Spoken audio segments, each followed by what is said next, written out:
साथियों, आप सभी का इस प्लेटफॉर्म पर स्वागत है। यहाँ पर हम लोग यूपीएससी 2022 जिसकी प्रारंभिक परीक्षा 5 जून 2022 को होनी है, उसके लिए टेस्ट देख रहे हैं। और यह जो टेस्ट हम लोग देखेंगे, यह विजन आईएएस कोचिंग संस्था के द्वारा जो टेस्ट सीरीज कराई गई है, उसी में से एक टेस्ट को, जो कि टेस्ट नंबर 5 है, उसको यहाँ पर हम लोग देखेंगे। तो इस वीडियो में हम लोग इसके 50 प्रश्नों को पूरी व्याख्या के साथ देखेंगे और नेक्स्ट वीडियो में, इसके नेक्स्ट पार्ट में जो शेष 50 प्रश्न होंगे उनको यहाँ पर देखेंगे। और ये जो टेस्ट है, इसमें आपके ancient Indian history, art and culture और मेडिवल इंडिया से संबंधित प्रश्नों को संग्रहित किया गया है तथा करंट अफेयर को भी इसमें डाला गया है। तो चलिए प्रारंभ करते हैं। यहाँ पर आपका पहला प्रश्न है कि प्रागैतिहासिक कालीन शैल चित्रों के संदर्भ में निम्नलिखित कथनों पर विचार कीजिए। 3 कथन दिए गए हैं। इसमें पहला कथन है कि भारत में पाए गए प्राचीनतम चित्र निम्न पुरापाषाण काल के हैं। तो ये कथन आपका सही नहीं है। क्यों सही नहीं है? क्योंकि भारत में पाए गए प्राचीनतम चित्र जो है वो निम्न पुरापाषाण काल के नहीं बल्कि उत्तर पुरापाषाण काल के हैं। तो पहला वाला कथन आपका गलत हो गया। दूसरा, उत्तर पुरापाषाण काल के दौरान चित्रकला के अनेक विषय थे, लेकिन चित्रों का आकार अपेक्षाकृत छोटा होता था, जिसमें शिकार के दृश्यों की प्रधानता थी। यह भी कथन आपका सही नहीं है। देखिए, उत्तर पुरापाषाण युग के चित्र जो है हरी और गहरी लाल रेखाओं से बनाए गए हैं। इनमें से कुछ छड़ी जैसी पतली मानव आकृतियां हैं, लेकिन अधिकांश चित्र बड़े बड़े जानवरों जैसे भैंसों, हाथियों, बाघों, गैंडों और सूअरों के हैं। कुछ चित्र जो है वो धवन चित्र अर्थात वाश पेंटिंग है, लेकिन अधिकांश चित्र ज्यामितीय आकृतियों से भरे हुए हैं। ऐसे चित्रों का शिकारियों से कोई संबंध नहीं दिखाया गया। तो जो यहाँ पे लिखा गया है कि शिकार के दृश्यों की प्रधानता थी, ये सही नहीं है। दूसरा कथन, मध्य पाषाण काल के चित्र विशाल जानवरों और छड़ी सदृश पतली मानव आकृतियों के रैखिक निरूपण थे। तो ये देखिए, ये आपका जो ये विशेषता बताई गई है, ये उत्तर पुरापाषाण काल की है, और जो यहाँ पे दूसरे में जो विशेषता बताई गई है वो मध्य पाषाण काल की है। ठीक है, तो इस प्रकार से यहां पर कोई भी कथन सही नहीं है, इसलिए डी ऑप्शन आपका सही हो जाएगा। आगे चलते हैं अगले प्रश्न पर। गुप्त काल के दौरान व्यापार और अर्थव्यवस्था के संदर्भ में निम्नलिखित कथनों पर विचार कीजिए। यहां पर आपको 3 कथन दिए गए हैं। पहला, प्राचीन भारत में गुप्तों ने सर्वाधिक संख्या में स्वर्ण सिक्के जारी किए। यह कथन आपका सही है। दूसरा, गुप्त काल में लंबी दूरी के व्यापार में वृद्धि हुई। तो यह कथन आपका जो है सही नहीं है। तीसरा, इस काल में एक पुरोहित जमींदार वर्ग का उदय हुआ। यह सही है। अब इसकी थोड़ी सी व्याख्या देख लेते हैं। इसमें पहला, तीसरा सही, इसलिए सी ऑप्शन आपका सही हो जाएगा। गुप्त साम्राज्य जो है 3री शताब्दी ईस्वी के मध्य से लेकर के 543 ईस्वी तक अस्तित्व में था। इतिहासकारों द्वारा इस काल को भारत का स्वर्ण युग माना जाता है और इसकी स्थापना श्रीगुप्त के द्वारा की गई थी। और इस राजवंश के कुछ प्रसिद्ध शासकों में चंद्रगुप्त प्रथम, समुद्रगुप्त और चंद्रगुप्त द्वितीय अर्थात विक्रमादित्य का नाम आता है। इसके अतिरिक्त प्राचीन भारत में गुप्तों ने सर्वाधिक संख्या में स्वर्ण सिक्के जारी करते हैं या इन्होंने किए, जिन्हें उनके शिलालेखों में दिनार कहा गया है। तो आपका पहला कथन सही हो गया। दूसरा, आरंभिक काल की तुलना में गुप्त काल में लंबी दूरी के व्यापार में गिरावट हुई, तो इसलिए दूसरा वाला गलत है। तीसरे वाला जो है, गुप्त काल की एक महत्वपूर्ण घटना स्थानीय किसानों की कीमत पर पुरोहित जमींदारों के वर्ग का उदय था। पुरोहितों को दिए गए भूमि अनुदान ने अनेक अकृष्ट भूमियों को कृषि के अधीन ला दिया, लेकिन इन लाभार्थियों को आदिवासी किसानों पर ऊपर से अधिरोपित किया गया था। इस प्रकार से तीसरा वाला कथन भी आपका सही है। तो पहला, तीसरा सही है। आगे चलते हैं। निम्नलिखित युगों पर विचार कीजिए। शासक और उत्पत्ति।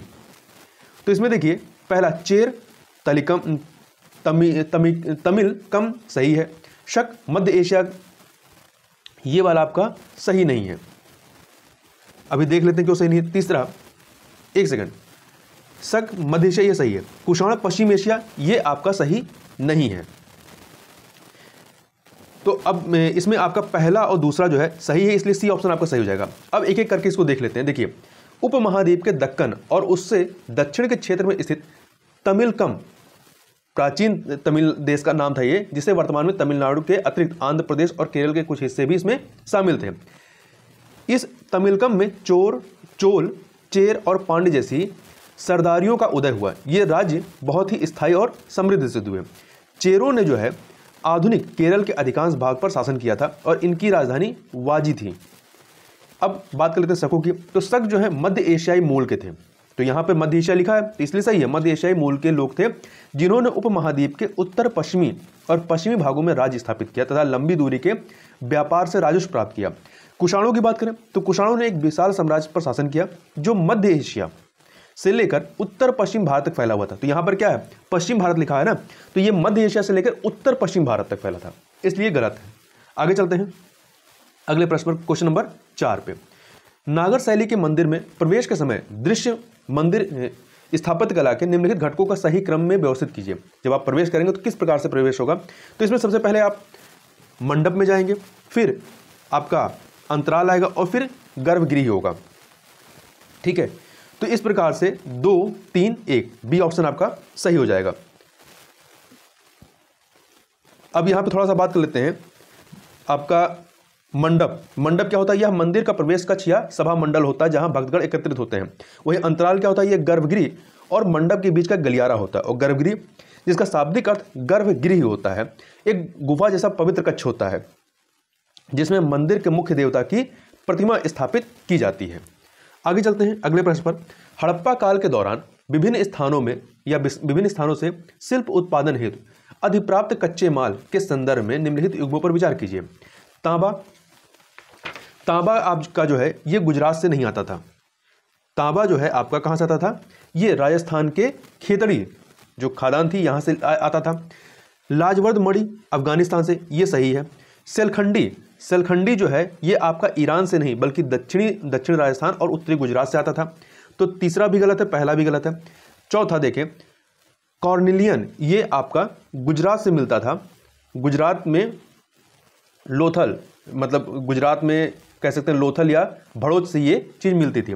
तो आपका दूसरा और चौथा सही है, दूसरा लाजवर्द और कॉर्निलियन ये सही है, तो इसलिए आपका सी ऑप्शन यहाँ पर सही हो जाएगा। आगे चलते हैं। दक्षिण भारत में भक्ति आंदोलन के संदर्भ में निम्नलिखित कथनों पर विचार कीजिए। 2 कथन दिए गए। नयनार मार्गदर्शक शिव भक्त थे, बिल्कुल सही बात है, जबकि अलवार जो होते थे वो विष्णु भक्त होते थे। तो पहला कथन सही है। दूसरा, नल ईरा दिव्य प्रबंधम अलवारों की रचनाओं के प्रमुख काव्य संकलनों में से एक था, यह भी कथन आपका पूरी तरीके से सही है। ये इनको तमिल वेद के रूप में जाना जाता है, ये जो नलीरा दिव्य प्रबंधम है। तो इस प्रकार से यहाँ पे दोनों कथन आपके सही हैं, तो सी ऑप्शन आपका सही हो जाएगा। आगे चलते हैं अगले प्रश्न पर। चोलों के संदर्भ में निम्नलिखित कथनों पर विचार कीजिए। पहला, विजयालय जो है चोल साम्राज्य का संस्थापक था, बिल्कुल सही बात है। दूसरा, चोल शासक अपनी नौसैनिक शक्ति के लिए प्रसिद्ध थे, यह भी सही है, तो यहां पर सी ऑप्शन आपका सही हो जाएगा। देखिए अब थोड़ा सा बात कर लेते हैं। चोल साम्राज्य का संस्थापक विजयालय था, जो पूर्व में पल्लवों का सामंत था।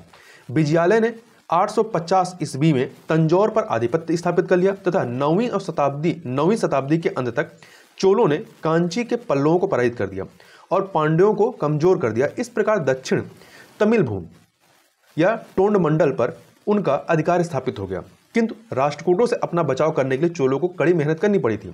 इसके अतिरिक्त जो दूसरा कथन है, चोलों के पास एक मजबूत और विशाल नौसेना भी थी, जिसका मालाबार एवं कोरोमंडल तट पर तथा कुछ समय के लिए संपूर्ण बंगाल की खाड़ी पर प्रभुत्व था। आगे चलते हैं अगले प्रश्न पर।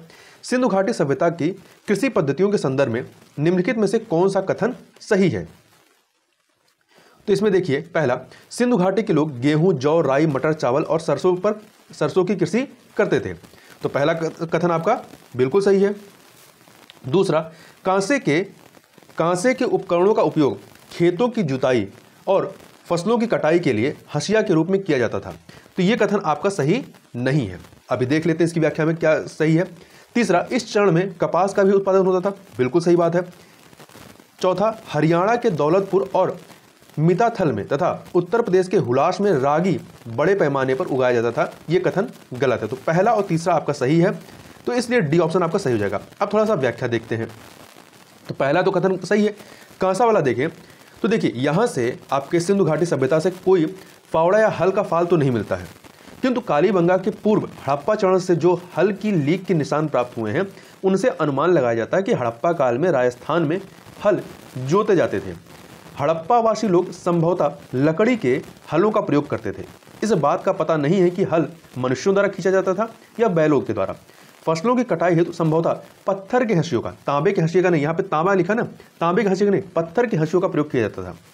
इसके अतिरिक्त कपास की बात करें तो कपास का सर्वप्रथम उत्पादन करने का श्रेय सिंधु घाटी सभ्यता के लोगों को दिया जाता है। क्योंकि कपास का उत्पादन सर्वप्रथम इसी क्षेत्र में हुआ था, इसलिए यूनान के लोग इसे सिंडन कहने लगे। यहाँ ध्यान देने की बात है कि सिंडन शब्द की उत्पत्ति सिंध से हुई है और चौथा जो है रागी उत्तर भारत के किसी भी हड़प्पाई स्थल से अब तक प्राप्त नहीं हुआ है, इसलिए गलत है। तो यहां पर डी ऑप्शन 2, 1 और 3 सही है। आगे चलते हैं। चैत्य एवं बिहारों के विकास के संदर्भ में निम्नलिखित कथनों पर विचार कीजिए। पहला, चैत्य एवं बिहार बौद्ध और जैन दोनों के मठीय संकुलों या परिसर के भाग थे, बिल्कुल सही बात है। दूसरा, शैलकृत चैत्य एवं बिहारों का उद्गम मौर्य काल में हुआ है, यह भी कथन सही है, इसलिए आपका यहाँ पर सी ऑप्शन सही हो जाएगा। अब थोड़ा सा बात करते हैं। देखिए, स्तूप बिहार और चैत्य बौद्धों तथा जैनों के मठीय संकुलों या परिसर के भाग हैं, लेकिन इनमें से अधिकांश प्रतिष्ठान जो है वो बौद्ध धर्म के हैं। इसके अतिरिक्त आरंभिक चैत्य और बिहार दोनों ही लकड़ियों द्वारा निर्मित किए जाते थे और बाद में शैलकृत चैत्य तथा बिहार बनाए गए। शैलकृत गुफाएं निर्मित करने की प्रथा जो है मौर्य काल के दौरान आरंभ हुई और सातवाहन शासन के अंतर्गत दूसरी शताब्दी ईस्वी के दौरान अपने चरम पर पहुंच गई। आगे चलते हैं अगले प्रश्न, क्वेश्चन नंबर 10 पर। निम्नलिखित में से कौन से कारक मगध के 16 महाजनपदों में सबसे अधिक शक्तिशाली महाजनपद के रूप में उभरने हेतु उत्तरदायी थे? पहला, लौह खदानों की उपस्थिति उपकरणों एवं हथियारों के लिए संसाधन उपलब्ध कराती थी, बिल्कुल सही बात है। दूसरा, हाथी मगध सेना की एक महत्वपूर्ण अंग था, यह भी सही है। तीसरा, बिंबिसार, अजातशत्रु और महापद्म नंद जैसे महत्वाकांक्षी शासक एवं मंत्री का होना, यह भी सही है, इसलिए यहां पर तीनों कथन सही हैं। ए ऑप्शन आपका सही हो जाएगा। अब थोड़ा सा बात करते हैं। महाजनपद 16 जो है 16 राज्य अथवा कुलीन गणराज्य थे जो 6ठी से 4ठी शताब्दी ईसा पूर्व के मध्य प्राचीन उत्तरी भारत में विद्यमान थे। यदि हम मगध की बात करें जो कि वर्तमान बिहार है, तो मगध सबसे शक्तिशाली महाजनपद बन गया। इसके लिए कुछ कारक उत्तरदायी थे, जैसे मगध ऐसा क्षेत्र था जहां फसलों का अत्यधिक उत्पादन होता था। दूसरा, इसके अतिरिक्त लौह खदानें जो कि वर्तमान में अब झारखंड में है, लौह खदानें सुलभ थी तथा इनसे उपकरणों एवं शस्त्रों हेतु संसाधन प्राप्त होते थे। तीसरा, हाथी सेना का महत्वपूर्ण अंग थे और वे इस क्षेत्र के जंगलों में पाए जाते थे। इसके अतिरिक्त गंगा और उसकी सहायक नदियों ने आवागमन के सस्ते और सुविधाजनक साधन प्रदान किए। इसके अतिरिक्त शिक्षा में उन्नत तथा बौद्ध एवं जैन धर्म जैसे क्रांतिकारी विचारों का विकास हुआ। हालांकि आरंभिक बौद्ध एवं जैन लेखक जिन्होंने मगध के बारे में लिखा है, उन्होंने इस साम्राज्य की शक्ति का कारण विभिन्न शासकों की नीतियों को बताया है, जिसमें निर्मम महत्वाकांक्षी शासक बिंबिसार, अजातशत्रु और महापद्म नंद जैसे नंद सबसे प्रसिद्ध हैं तथा उनके मंत्रीगण जिन्होंने उनकी नीतियों को क्रियान्वित करने में सहायता की। यहाँ पे मगध के बारे में याद रखिएगा, मगध की प्रारंभिक राजधानी राजगाह थी या जिसे राजगृह भी कहते हैं, और बाद में 4ठी शताब्दी ईसा पूर्व में पाटलिपुत्र को राजधानी बनाया गया। आगे चलते हैं अगले प्रश्न पर। निम्नलिखित कथनों पर विचार कीजिए। पहला है, 12 बार पहाड़ियों की गुफाओं को आजीवक संप्रदाय हेतु चंद्रगुप्त मौर्य द्वारा संरक्षण प्रदान किया गया था, नहीं, अशोक के द्वारा संरक्षण प्रदान किया गया था। तो पहला वाला कथन आपका गलत हो गया। दूसरा, 12 बार की पहाड़ियों पर स्थित इस गुफा का प्रवेश द्वार अर्ध वृत्ताकार चैत्य चाप या मेहराब की तरह सजा हुआ है, तो यह कथन आपका सही है, इसलिए बी ऑप्शन आपका यहां पर सही हो जाएगा। देखिए, आजीवक संप्रदाय की थोड़ा सा बात करें तो आजीवक जो है भारतीय दर्शन के नास्तिक या अनिश्वरवादी या भौतिकवादी संप्रदायों में से एक है। 5वीं शताब्दी ईसा पूर्व में मक्खली गोशाल ने इसकी स्थापना की थी। देखिए, सम्राट अशोक आजीवक से संबंधित कई शैलकृत गुफाएं जो हैं वो मौर्य सम्राट अशोक के समय की हैं, जिनको चट्टानों काटकर निर्मित किया गया था। सम्राट अशोक ने आजीवक संप्रदाय को संरक्षण प्रदान किया था। बिहार में जो 12 बार की पहाड़ियां हैं, इसमें शैलकृत गुफाएं हैं जिसे लोमस ऋषि की गुफा कहते हैं। इस गुफा का प्रवेश द्वार अर्धवृत्ताकार चैत्य चाप या मेहराब की तरह सजा हुआ है। आगे चलते हैं अगले प्रश्न पर। अगला प्रश्न है, ताम्रपाषाण काल के संदर्भ में कौन सा कथन सही नहीं है? तो देखिए, इस काल में तांबे और पत्थर की वस्तुओं का प्रचलन था, बिल्कुल सही बात है। दूसरा, इस काल के दौरान सेलखंडी, कांचमणि, स्फटिक और कार्निलियन जैसे अर्धकीमती पत्थरों के मानकों का निर्माण किया गया था, यह भी सही है। सी, ताम्रपाषाण काल के लोग वस्त्र बनाने की कला में अच्छी तरह परिचित थे, यह भी सही है। डी, इस काल में सबसे अधिक चित्रित धूसर मृदभांड का उपयोग किया जाता था, यह कथन आपका सही नहीं है। देखिए, इसके बारे में थोड़ा सा देख लेते हैं। ताम्रपाषाण काल के लोग जो हैं वो विभिन्न प्रकार के मृदभांडों का उपयोग करते थे। इनमें से काले और लाल मृदभांड सर्वाधिक प्रचलित थे। अन्य मृदभांडों में लाल तल पर, लाल बेस पर काले डिजाइन वाले मृदभांड और गैरिक मृदभांड शामिल हैं। इसके अतिरिक्त गैरिक मृदभांड जो है संस्कृत के लोग हड़प्पा वासियों के समकालीन था और जिस क्षेत्र में वे रहते थे वह हड़प्पा वासियों से अधिक दूर नहीं था। आगे चलते हैं अगले प्रश्न पर। भारत में मध्यकालीन सुल्तानों के संदर्भ में निम्नलिखित कथनों पर विचार कीजिए। बलबन द्वारा अपनी सेना में घोड़ों को दागने की प्रथा प्रारंभ की गई। ये कथन गलत है, क्योंकि घोड़ों को दागने की प्रथा जो है वो अलाउद्दीन खिलजी के द्वारा प्रारंभ की गई थी। दूसरा, अलाउद्दीन खिलजी ने अपनी सेना में चेहरा या चेहरे की पहचान प्रणाली आरंभ की थी। सही है।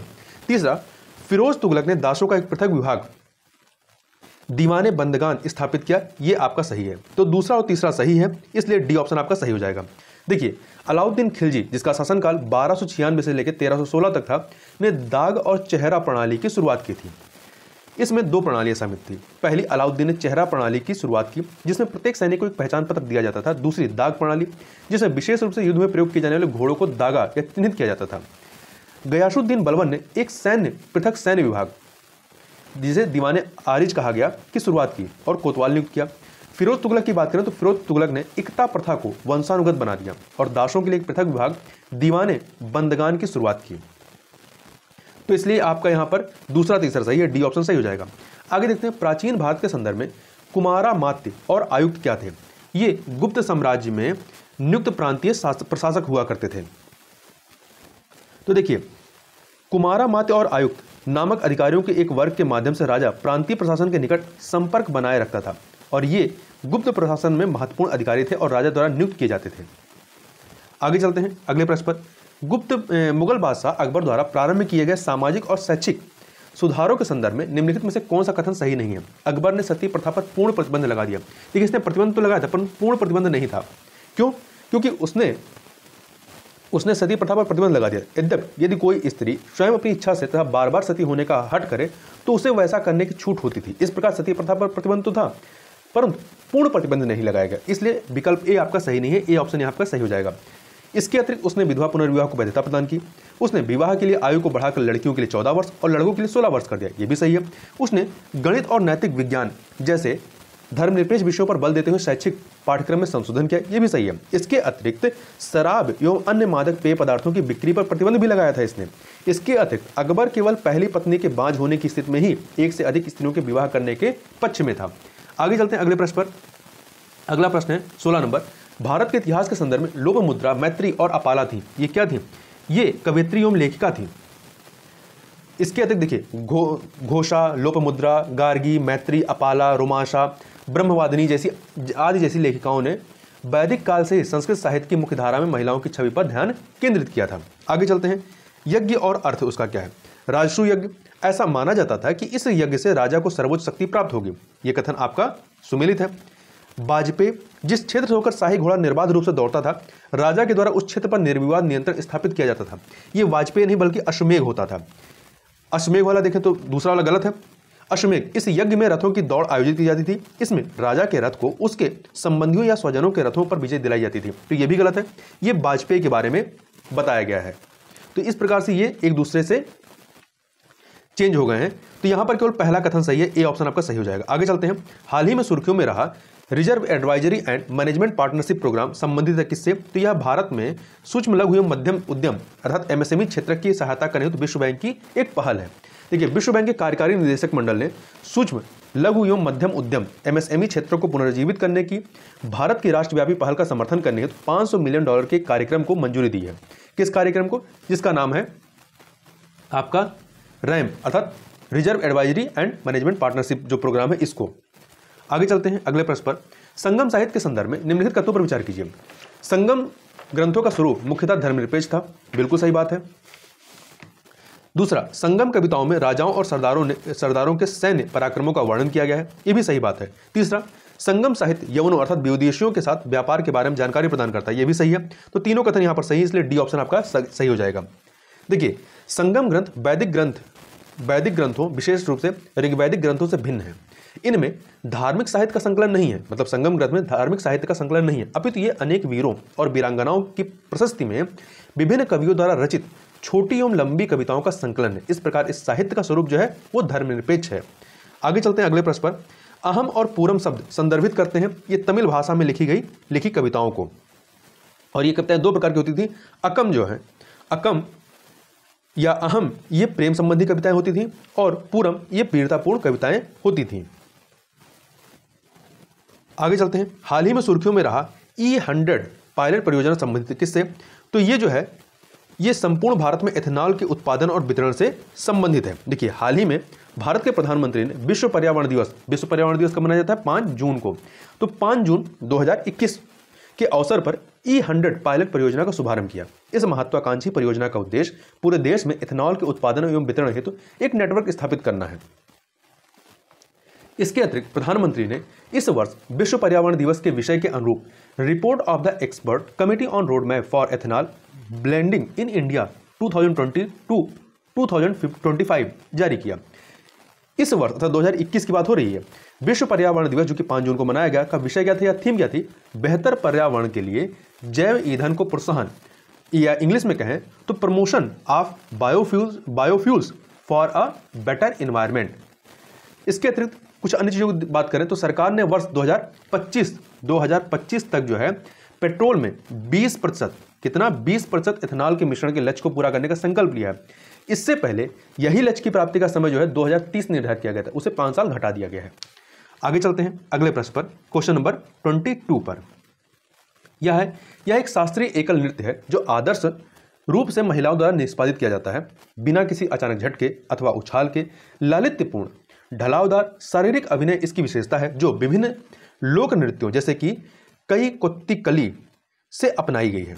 उपर्युक्त परिच्छेद में निम्नलिखित में से किस नृत्य शैली का वर्णन किया गया है? तो इसमें मोहिनी अट्टम, मोहिनी केरल राज्य का जो शास्त्रीय नृत्य है उस मोहिनी अट्टम उससे संबंधित है। यह देखिए, मोहिनी शब्द जो है ये मोहिनी जो है हिंदू भगवान विष्णु का मोहित करने वाली स्त्री के रूप में एक पौराणिक अवतार है। इस अवतार से भगवान विष्णु ने अपनी स्त्रीत्व की शक्तियों को प्रदर्शित करके बुराई पर अच्छाई की विजय में सहायता की थी।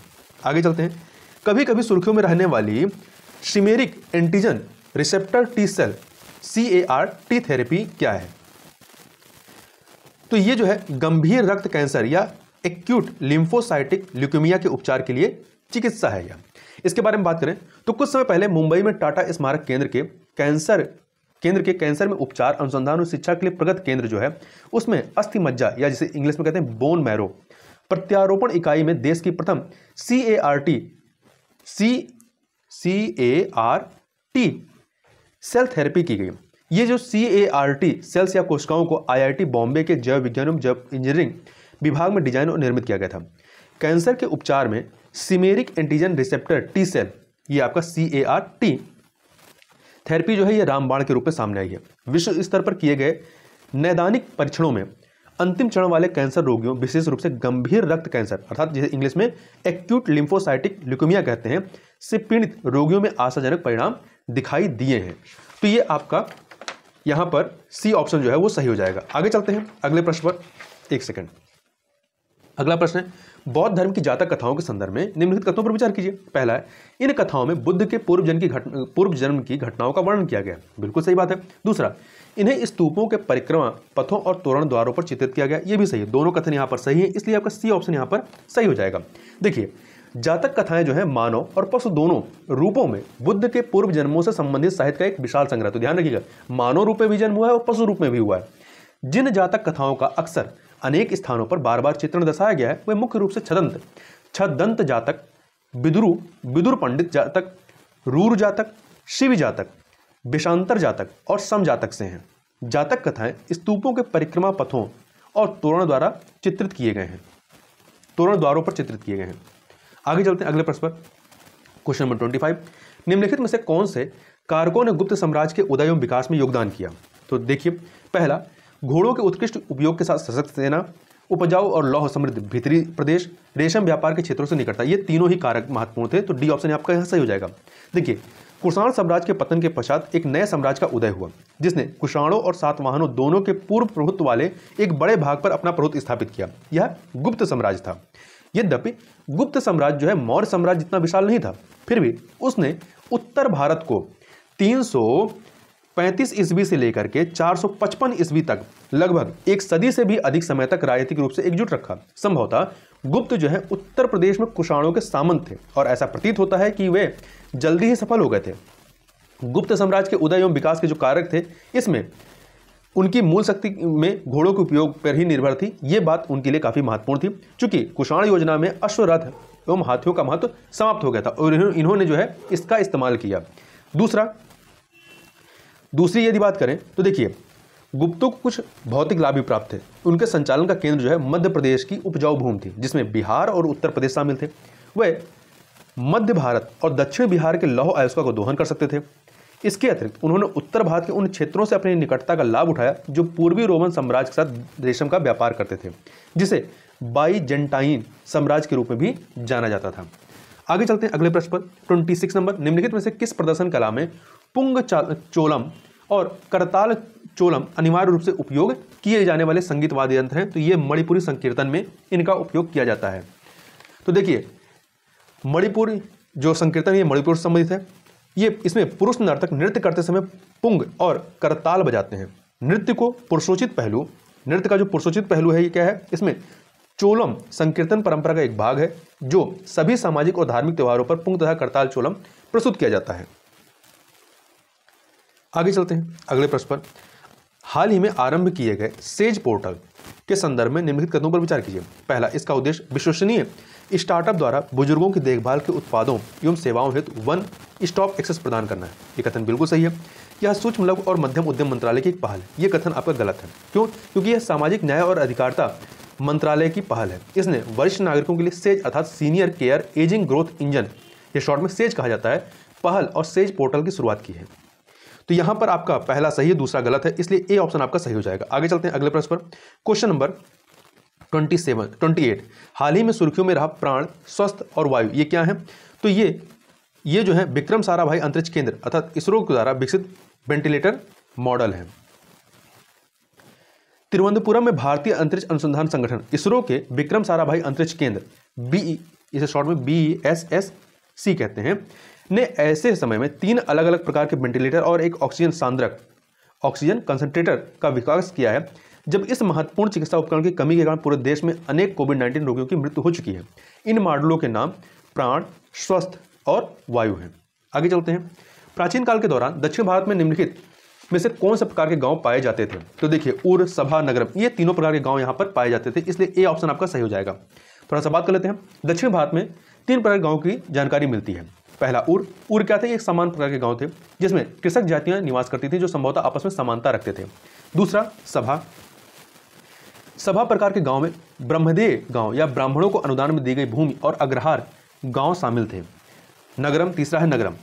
इस प्रकार के गांव में वणिकों और व्यापारियों का संयुक्त प्रभुत्व और बसावट थी। आगे चलते हैं अगले प्रश्न पर।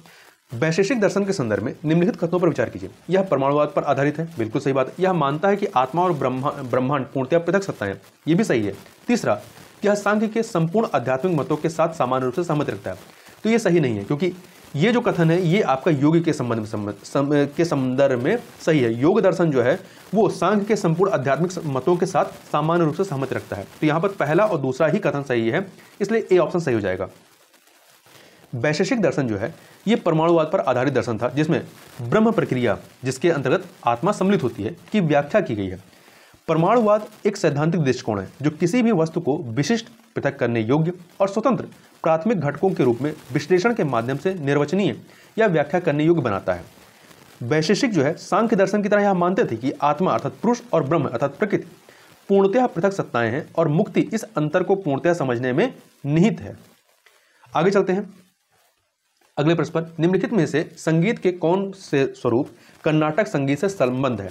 तो देखिए, तिल्लाना और तनम, जबकि टप्पा जो है ये आपका हिंदुस्तानी शास्त्रीय संगीत से संबंधित है। तो यहाँ पर पहला और तीसरा सही है, पहला और तीसरा, सी ऑप्शन सही हो जाएगा। भारतीय शास्त्रीय संगीत में 2 परंपराओं के आधार पर वर्गीकरण हुआ है। एक तो आपका दक्षिण भारत में प्रचलित कर्नाटक संगीत और दूसरा है उत्तर भारत में हिंदुस्तानी शास्त्रीय संगीत। तो जो कर्नाटक संगीत की शैलियाँ हैं इसमें आपका प्रसिद्ध है गीतम, तनम, तिल्लाना, शुलादि, स्वराजति, जातिस्वरम, वर्णम, कीर्तनम, कृति, पल्लवी, ये आपका कर्नाटक संगीत से संबंधित या उसके प्रकार हैं। जबकि हिंदुस्तानी शास्त्रीय संगीत से जुड़े जो प्रमुख स्वर अथवा शैलियाँ हैं उसमें आपका ध्रुपद है, ख्याल है, तराना है, धमार है, चित्रवत है, चैती है, कजरी है, टप्पा, टप ख्याल है, अष्टपदी है, ठुमरी, दादरा, गजल और भजन, ये हैं। आगे चलते हैं अगले प्रश्न पर। निम्नलिखित में से कौन से मंदिर महाबलीपुरम मंदिर परिसर के भाग हैं?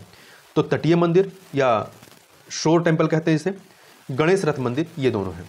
तो पहला और दूसरा ए ऑप्शन सही हो जाएगा। लाड़ खान मंदिर जो है ये, या इसे चालुक्य शिव मंदिर भी कहते हैं, यह शिव को समर्पित सबसे प्राचीनतम हिंदू मंदिरों में से एक है और कर्नाटक राज्य के एहोल में स्मारकों के समूह में स्थित है, न कि महाबलीपुरम में। महाबलीपुरम आपका तमिलनाडु में है। तो थोड़ा सा बात करते हैं महाबलीपुरम के, तमिलनाडु के महाबलीपुरम में स्मारकों का समूह जो है वो 7वीं और 8वीं शताब्दी के धार्मिक स्मारकों का एक संग्रह है। स्मारकों का निर्माण पल्लवों के शासनकाल के दौरान किया गया था। इसमें आपका रथ मंदिर शामिल है। रथ मंदिर में आपके मुख्यतः 5 हैं: धर्मराज रथ, भीम रथ, अर्जुन रथ, नकुल सहदेव रथ और द्रौपदी रथ। महाबलीपुरम के अन्य इस रथ स्मारकों में 7वीं शताब्दी के उत्तरार्ध में निर्मित गणेश रथ भी शामिल है। इसके अतिरिक्त संरचनात्मक स्ट्रक्चरल टेम्पल में तटीय मंदिर, जिसे शोर टेम्पल कहते हैं, ओलंकेनेश्वर मंदिर है और मुकुंद नयनार मंदिर है। तो ये आपके महाबलीपुरम के आपके परिसर में स्थित हैं। आगे चलते हैं अगले प्रश्न पर। भारत के इतिहास के संदर्भ में निम्नलिखित युगों पर विचार कीजिए। शब्द हैं और उसके विवरण दिए गए हैं। देखिए, बेंदवेलन ये 3 राजाओं को सेवा प्रदान करने वाला किसान होता था, सही है। महतर ग्राम प्रधान, ये नहीं सही है। अंतपुरा राज परिवार, ये सही है। तो यहां पर पहला और तीसरा सही है, सी ऑप्शन सही हो जाएगा। अब थोड़ा सा इसका व्याख्या देखते हैं। देखिए, ये चोल साम्राज्य से संबंधित है। किसानों की बस्तियां जिन्हें उर के नाम से जाना जाता था, चोल साम्राज्य में सिंचाई कृषि के प्रसार से समृद्ध हो गई थी। ऐसे गांवों के समूहों को नाडु क्या कहा जाता था? नाडु कहा जाता था। और ग्राम परिषद एवं नाडु न्याय करने और कर वसूलने जैसे कई प्रशासनिक कार्य करते थे। बेल्लाल जाति के धनी किसानों को केंद्रीय चोल सरकार की देखरेख में नाडु के कामकाज में अच्छा खासा नियंत्रण हासिल था।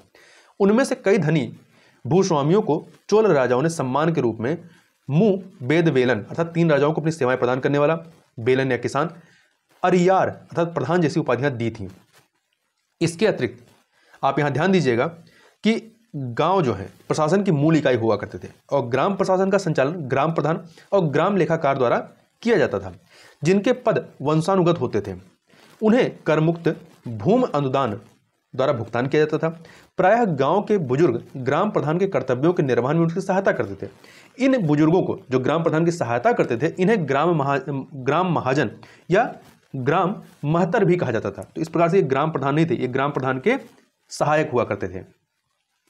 और इस काल में हमें राज परिवारों के अधिकारियों के बारे में भी जानकारी मिलती है, जिन्हें राज परिवार को अंतःपुरा कहा जाता था। आगे चलते हैं अगले प्रश्न पर, क्वेश्चन नंबर 34 पर। क्वेश्चन नंबर 34, एक सेकंड। कथक नृत्य के संदर्भ में निम्नलिखित कथनों पर विचार कीजिए। पहला, इसे शंकर देव ने वैष्णव मत के प्रचार प्रसार के लिए एक माध्यम के रूप में आरंभ किया था, यह कथन आपका सही नहीं है। दूसरा, यह हिंदुस्तानी संगीत से जुड़ा एकमात्र शास्त्रीय नृत्य रूप है, यह सही है। तो यहां पर पहला गलत है, दूसरा सही है, बी ऑप्शन आपका सही हो जाएगा। देखिए, कथक नृत्य की बात करें तो इसकी उत्पत्ति पारंपरिक रूप से प्राचीन भारत के उत्तर में यात्रा करने वाले चारणों या कवियों से हुई थी, जिन्हें कथाकार या कहानीकार कहा जाता था। जबकि जो पहले कथन में लिखा गया है शंकर देव के बारे में, तो शंकर देव असम के वैष्णव संत और सुधारक थे, जिन्होंने वैष्णव धर्म के प्रचार के लिए सत्रिया नृत्य, असम के सत्रिया, एक सेकंड इसको ऐसे लिख सकते हैं, सत्रिया नृत्य को एक शक्तिशाली माध्यम के रूप में आरंभ किया था। इसके अतिरिक्त जो कथक है यह भारत का एकमात्र शास्त्रीय नृत्य है जिसका संबंध मुस्लिम संस्कृति से रहा है। यह कला में हिंदू और मुस्लिम प्रतिभा के एक अद्वितीय संश्लेषण का प्रतिनिधित्व करता है तथा कथक शास्त्रीय नृत्य का एकमात्र स्वरूप है जो हिंदुस्तानी या उत्तर भारतीय संगीत से जुड़ा हुआ है। आगे चलते हैं अगले प्रश्न पर। निम्नलिखित में से किस शासक ने वातापी कोंड की उपाधि धारण की थी? तो किसने की थी? नरसिंह वर्मन प्रथम ने धारण की थी। नरसिंह वर्मन प्रथम, जिसका उपनाम क्या था? महामल्ल। क्या था? महामल्ल था। इसका शासनकाल 630 ईस्वी से लेकर 668 ईस्वी तक रहता है। यह महेंद्र वर्मन प्रथम का पुत्र और उत्तराधिकारी था तथा पल्लव शासकों में सबसे महान शासक था। उसे पुलकेशिन द्वितीय के दूसरे आक्रमण को विफल करने, उसे मारने और चालुक्यों की राजधानी वातापी पर अधिकार स्थापित करने का श्रेय दिया जाता है इस नरसिंह वर्मन प्रथम को। और इस तरह नरसिंह वर्मन प्रथम ने वातापी कोंड अर्थात वातापी की विजेता की उपाधि प्राप्त की थी। आगे चलते हैं। यहां पर एक परिच्छेद दिया गया है। उसने नर्मदा के किनारे राजा हर्षवर्धन को पराजित किया। उसने रविकीर्त सहित कई विद्वानों को संरक्षण प्रदान किया जिन्होंने उसके एहोल अभिलेख की रचना की। उसने कदम्बों की राजधानी बनवासी को अपने अधीन कर लिया और मैसूर के गंगवासियों को अपनी प्रभुता या प्रभुसत्ता स्वीकार करने पर विवश किया। उपर्युक्त परिच्छेद में निम्नलिखित में से किस शासक का वर्णन किया जा रहा है? तो ये पुलकेशिन द्वितीय का वर्णन यहाँ पर किया गया है। पुलकेशिन द्वितीय जिसका शासनकाल जो है 9 से लेकर 642 ईस्वी रहता है। ये सबसे प्रसिद्ध चालुक्य राजा था। हमें इसके बारे में जानकारी उसके ऐहोल अभिलेख से मिलती है। इस ऐहोल अभिलेख, जिसमें उसके दरबारी कवि रवि कीर्ति द्वारा रचित उसकी प्रशस्ति या गुण वर्णन उत्कीर्ण है। आगे चलते हैं अगले प्रश्न पर। क्वेश्चन नंबर 37, भारत में सूफी संतों की चिश्ती परंपरा के संदर्भ में निम्नलिखित कथनों पर विचार कीजिए। पहला, आत्म संयम का उपदेश देने के बावजूद चिश्ती संप्रदाय राजनीतिक सत्ता से अलग नहीं रहा। बिल्कुल सही बात है। औकाफ धर्मार्थ न्यास थे जिन्होंने या जिन्हें सुल्तानों ने धर्मशालाओं के लिए दान के रूप में स्थापित किया था। ये भी सही है। चिश्तियों ने धन और सामान दोनों रूपों में दान स्वीकार किए। तो तीनों कथन यहाँ पर सही हैं, इसलिए आपका बी ऑप्शन सही हो जाएगा। यहाँ एक फैक्ट और याद रखिएगा, चिश्ती धन और सामान जो है समान रूप में दान स्वीकार करते थे, धन के रूप में भी और सामान के रूप में। दान एकत्र करने के बजाय वे भोजन, कपड़े, आवास की व्यवस्था और अनुष्ठानों जैसे समा की महफिलों जैसी तात्कालिक अवस्थाओं पर इसे पूरी तरह खर्च कर देते थे। आगे चलते हैं। नाट्य शैली और राज किससे संबंधित है? देखिए, भवाई नाट्य शैली जो है ये गुजरात की है, गुजरात की प्रसिद्ध लोक नाट्य शैली है। जबकि माच जो है ये मध्य प्रदेश का एक प्रमुख नाट्य लोक शैली है। जबकि जो तीसरा वाला है कृष्णाट्टम, ये आपका उत्तर प्रदेश का नहीं है, बल्कि ये कहाँ का है? केरल का है। तो तीसरा वाला गलत है। कौन सही है? 1 और 2, बी ऑप्शन। देखिए, केरल की लोक नाट्य शैली कृष्णाट्टम 17वीं शताब्दी के मध्य कालीकट के महाराजा मन वेदा के शासन के अधीन अस्तित्व में आई थी। आगे चलते हैं 39 नंबर क्वेश्चन। ला पेरास नौसैनिक अभ्यास के संदर्भ में निम्नलिखित कथनों पर विचार कीजिए। पहला, यह नौसैनिक अभ्यास फ्रांस द्वारा बंगाल खाड़ी में आयोजित किया गया।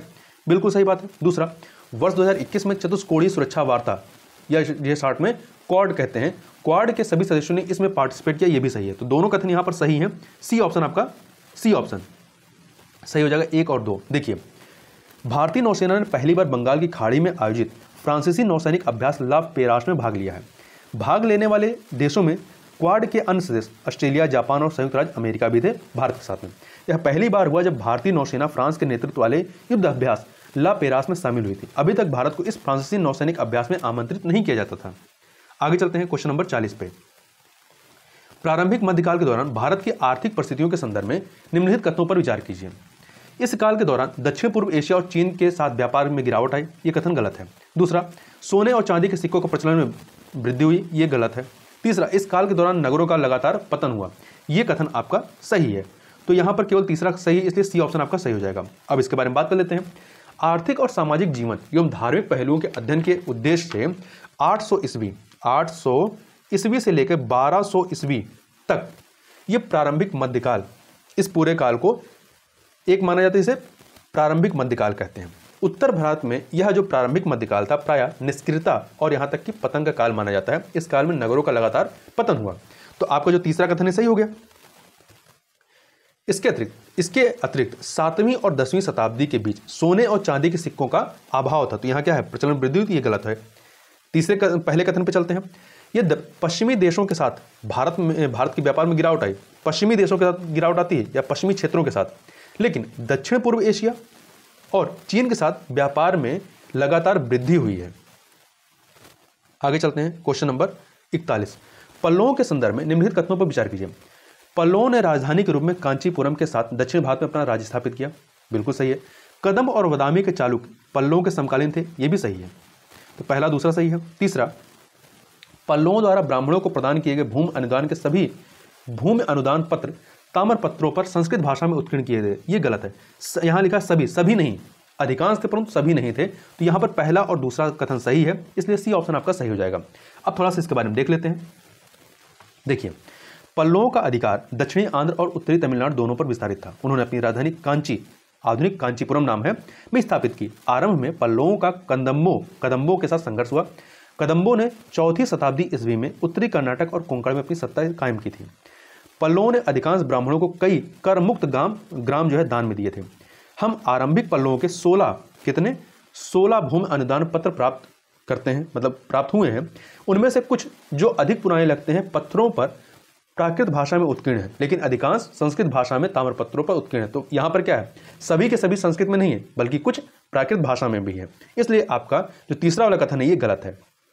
इसके अतिरिक्त पल्लव, कदम, बदामी के चालुक्य और उनके अन्य समकालीन शासक वैदिक यज्ञों के प्रबल समर्थक थे। तो यहां पर जो पल्लवों के बारे में है, ये कदम वादामी के चालुक्य और इनके क्या थे, समकालीन थे। आगे चलते हैं अगले प्रश्न पर, क्वेश्चन नंबर 42। ओलावृष्टि के कारण फसल की क्षति का सामना करने वाले बागानों की सहायता करने के लिए हिमाचल प्रदेश सरकार स्वदेशी रूप से विकसित एंटी हेलगन के उपयोग का परीक्षण कर रही है। इस संदर्भ में एंटी हेलगन के संदर्भ में या संबंध में निम्नलिखित कथनों में से कौन सा सही है? तो देखिए पहला कथन देखिए, ये बादलों में जल की बूंदों को ओलों में परिवर्तित होने से रोकने के लिए आघात तरंगे छोड़ती हैं। ये कथन आपका सही है, ए ऑप्शन आपका यहाँ पर सही हो जाएगा। देखिए एंटी हेलगन गन जो है एक ऐसी मशीन है जो बादलों में ओलों के विकास को बाधित करने के लिए आघात तरंगे या शॉक वेव छोड़ती है।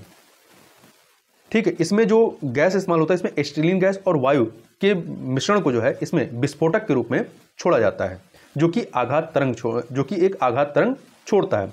और ये आघात तरंगे बादलों में जल की बूंदों को ओलों में परिवर्तित होने से रोकती हैं, जिससे वे बारिश की बूंदों के रूप में ही जमीन पर गिरती हैं। अगला है कर्नाटक में वीर शैव परंपरा के संदर्भ में निम्नलिखित कथनों पर विचार कीजिए।